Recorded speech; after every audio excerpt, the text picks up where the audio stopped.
All right, this is a quick home inspection overview of unit 18727. We're gonna start on the roof. We do the exterior and then we do the interior, two separate videos.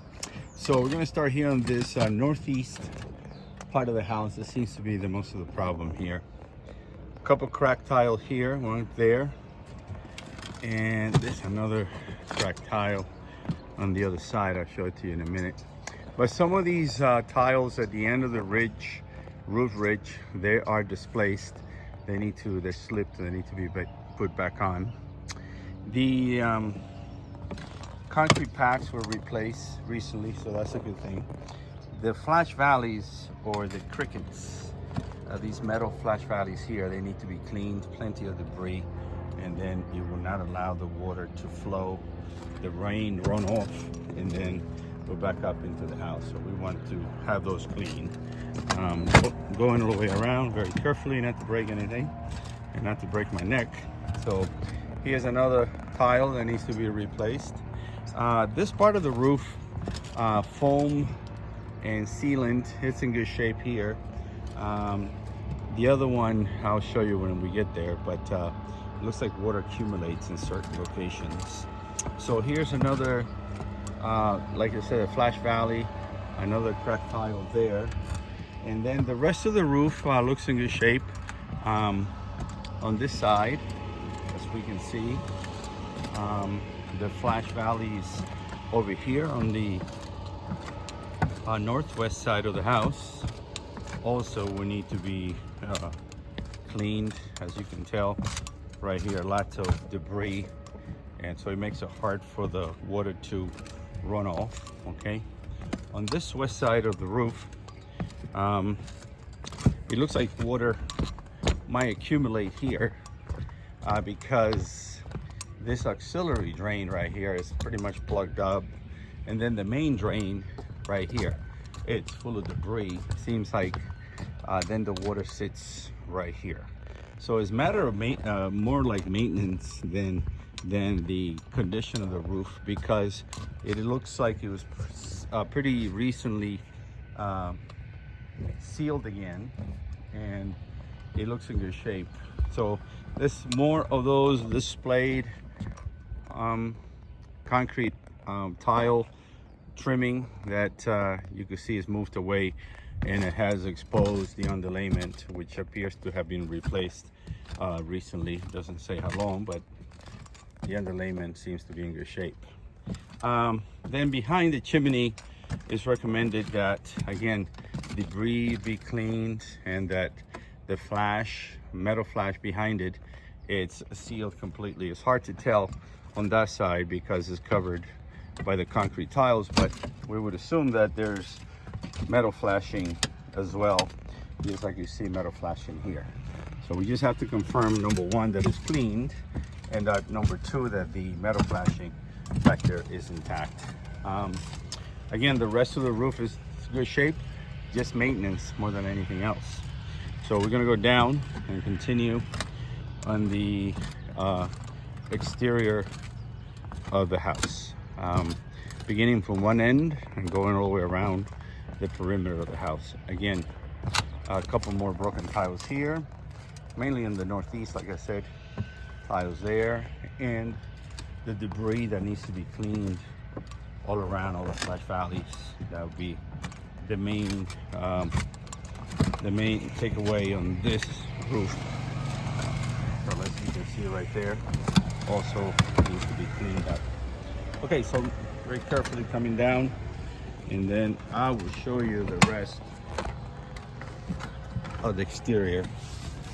So coming down the coming down the ladder, down the steps, I looked all around the perimeter of the house, making sure that we don't have any traces of termites. So far, nothing on the outside. There's a location that looks like termites, but it's not termites. So going all around the perimeter here, I'm checking to see if there's anything that needs to be repaired. We're gonna go on this side. There's a few things, especially the steps going down to the pool area. those travertine tiles are loose and they could pose a trip hazard. So we want to make sure that that's taken care of. Okay, so this is a heat pump. It's Trane. It's a good brand. It's one of the better brands. Trane is pretty much top of the line when it comes to air conditioning units. As you can see here, based on the label, it is 2021. The other one on the other side is 2015. On here, going around here, this door hits the bottom of the frame. This needs to be adjusted. This is the air handler for the heat pump. It's also in good shape. This is a auto feed of the line to feed the water line to the pool, to the swimming pool. It's supposed to have a automatic filler, in other words, to fill in the pool. We're gonna go down and show you, but it's not, it doesn't seem to be installed. These are the steps that I'm talking about. They need to be secured. Some of them are loose, as you can see, like this, and they could pose a trip hazard.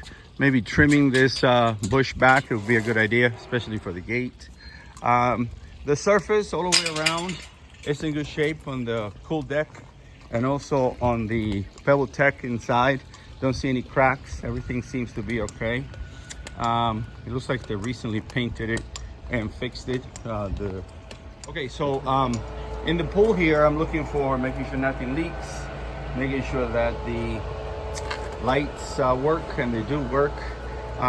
This is for the spa it's on, but not for the main pool. So the pump for the main pool is not on, and it's controlled either by phone or it's controlled remotely. So I cannot really bypass it unless if I take that out of sequence, it's going to screw up whoever has this remotely controlled, and they will not be happy campers. So basically we need to have a run of the pump, but it looks like variable pumps and they're looking really good shape. I took a look over here at all your valves. Nothing is leaking. This is the heater. Again, this is for spa and for the pool, and electrical heater, and seems to be in good shape as well. These disconnect need a guard, basically protection guard, just in case a child were to open this, get electrocuted, God forbid. Or it's recommended to put a lock, most likely a combo lock, so it'll be easy. You don't lose your key. This one as well. So we need to have those safeguards, plastic protection safety guards put in place in here.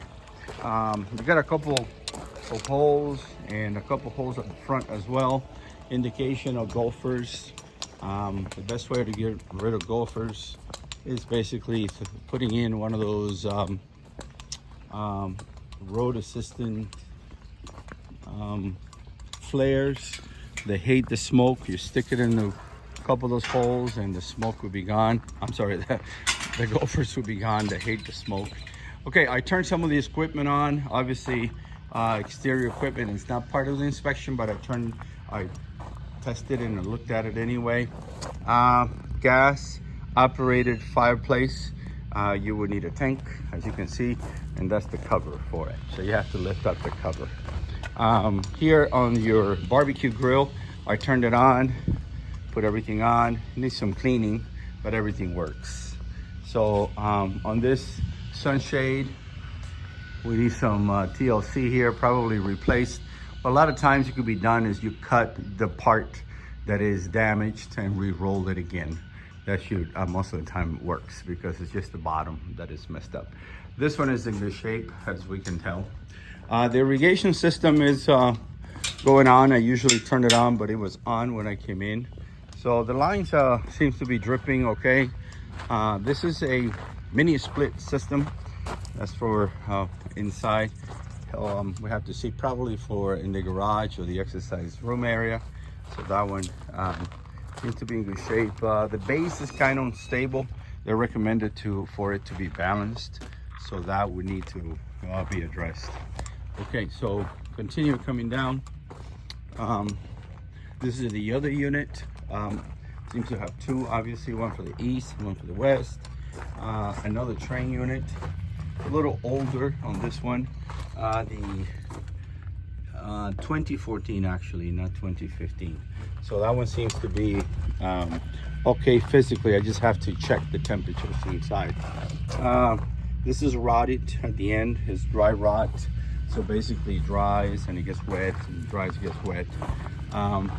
So not termites.